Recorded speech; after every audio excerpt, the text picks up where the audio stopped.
咁跟住係香港專上學生聯會。大家好，我係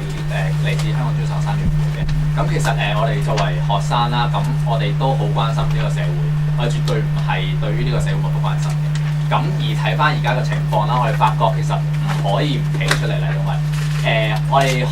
年輕人其實對於香港社會從來都已經好失望，因為我哋了解到香港並唔係我哋所講嘅一個咁高尚嘅社會，一個咁文明嘅社會。從來香港尤其是講法律，對於香港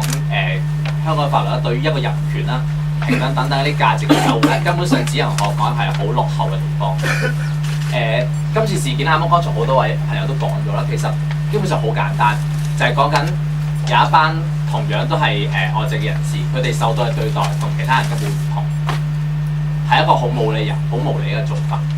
咁但係偏偏我哋會發覺到，而家好多輿論上面討論，全部都係冇睇到呢一點嘅，全部都係集中喺一啲好技術性嘅講法啦，或者一啲好數字啊，甚至講緊啲令人產生恐慌嘅言論。咁所以我哋學生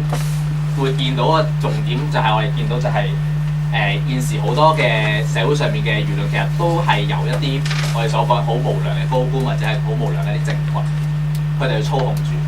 佢哋透過一啲好民粹式嘅操作，去令大家產生啲恐慌。佢哋將一啲數據啦，因為佢哋根本上就係知道好多嘅市民根本冇好多時間去睇嗰啲法律啊，去睇一啲約章等等嘅事。咁所以佢哋咧就藉住佢哋喺呢一方面嘅權威咧，就去肆意咁樣去扭曲現實，